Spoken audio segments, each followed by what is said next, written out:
87.56% of beginners will make this protein mistake. Ladies and gentlemen, I'm Dr. Josh, clinical psychologist, natural bodybuilder, physique and bodybuilding coach. And if you hadn't guessed, that wasn't a real statistic. However, these are 5 mistakes that I've made, and I'm gonna share them with you so that you can optimize your gains. No preamble, let's get right to it. Mistake number 1, eating too much or too little protein. So I think we know on the bottom end of things, you are not going to optimize gains if you're eating too little protein. I think really falling into this trap comes into, we get so excited about weight training, we forget about optimizing our nutrition. A lot of you are ahead of that. Let's go to the other end of things, eating too much protein. Why is this an issue? This is an issue, especially for hard gainers or people with, low appetite. Eating too much protein is going to crowd out those other macronutrients that are going to be important for performance, like carbohydrates. So you don't want to undereat, you don't want to overeat. So what's a good mental shortcut? Those are called heuristics that you can employ so that you get enough. Now, I think we've all heard the 1 gram per pound of body weight. There's been a lot of stuff kicking up in the literature about the high end and the low end of this. And so we're going to employ a range. So if you've heard 1 gram per pound, awesome, solid. If that works for you, great. However, I think if you are in a surplus, 0.8 is great.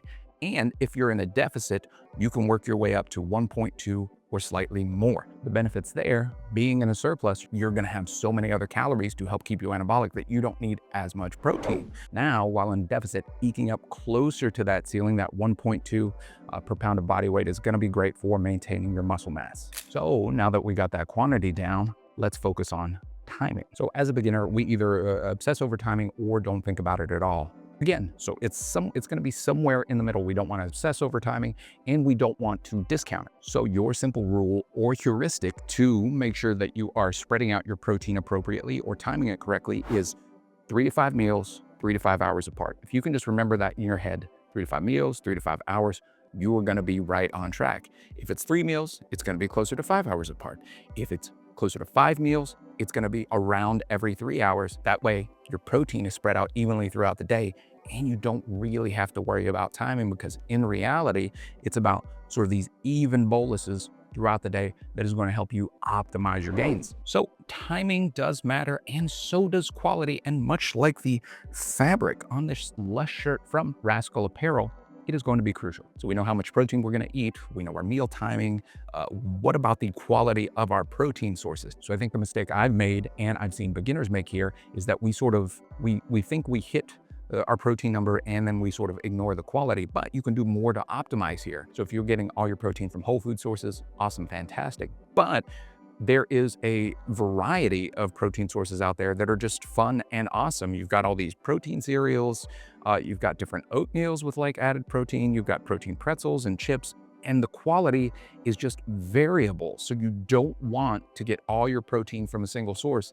However, I could eat one of those boxes of protein cereal and say, oh, look, there's most of my numbers for the day, but I wouldn't be doing myself justice. So here is my simple 3-2-1 rule for selecting protein sources while maintaining a variety. So pick 3 protein sources, 2 whole food sources, and then rotate 1 source a month. Now, you could rotate one of your whole food sources, or you could rotate one of your other sources. Like, let's say you're a big fan of protein cereal. I like sticking to the same things. And so I could use like protein cereal for the entire month if I was in a surplus, currently in a deficit, not fun. And with this approach, this sort of expands your variety and allows you to be less rigid. Once we get into fitness, we fall into these rigid patterns because we feel like things are working. And it's true, things might be working. However, we want to make sure that we're not ignoring other nutrients and things that could be beneficial to our overall health and wellness. So 3, 2, 1.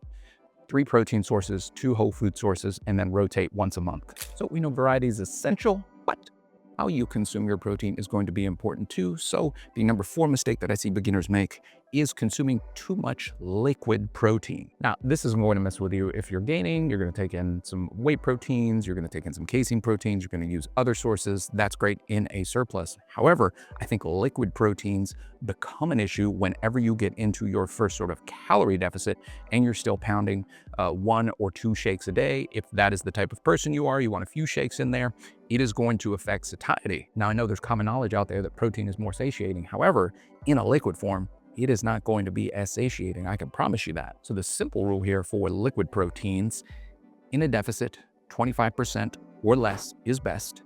In a surplus, if you're finding it hard to eat, you can increase the percentage of your liquid proteins just so that you can get it down. And that's one of the issues that I've had whenever I've gotten my calories up high enough.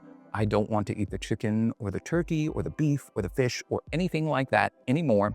I just want to get the protein in me and I want to be done with it, because in a high enough surplus, food just starts losing its palatability. So in a deficit, less is best. In a surplus, do you. And last and most importantly, avoid rigid thinking patterns that can sabotage your goals. So believing that there is a correct way to do something can lead a lot of us probably in the right direction. However, if you hold on to that too tightly, you're not going to be flexible when you need to be flexible. So here is your simple heuristic or simple rules, 2 simple rules actually. So number 1, adopt a beginner mindset. A beginner is always willing to learn, is always willing to take in new information, and with enough evidence, modify their current belief. So having a beginner's mindset. Now, something like this, as a professor and a psychologist, it is important for me to have a beginner's mindset, because the people I work with, the clients I work with, they are the experts on themselves. And so no matter how much training or education I feel like I have,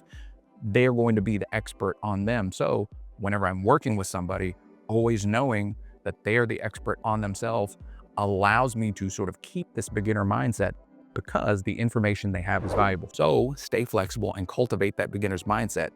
Number 2, treat everything you do as little experiments. So this sort of comes from my clinical work, but nobody likes homework. Nobody likes to do anything. But if you treat things that you do in your beginner fitness or bodybuilding journey as little experiments, this will break you out of rigid thinking patterns. So what's an experiment? An experiment has a specific amount of time. So we're experimenting with a new training style or a new protein source. So testing for 4 weeks is good. And an experiment has a measurable outcome. So are you measuring the quantity or type of protein that you're eating? Are you measuring your adherence? Did I hit this workout this amount of times over the course of 4 weeks? So it has a specific time frame and it has something measurable. And then lastly, you can modify what you do based on the information you gather from that experiment. So those are the 3 parts of a really easy experiment. Set a time frame, measure something, and then be able to modify on the back end, which brings you full circle back around to that beginner's mindset. Folks, protein doesn't have to be difficult. And for the 87.56% of you who found it difficult, I hope this video helped.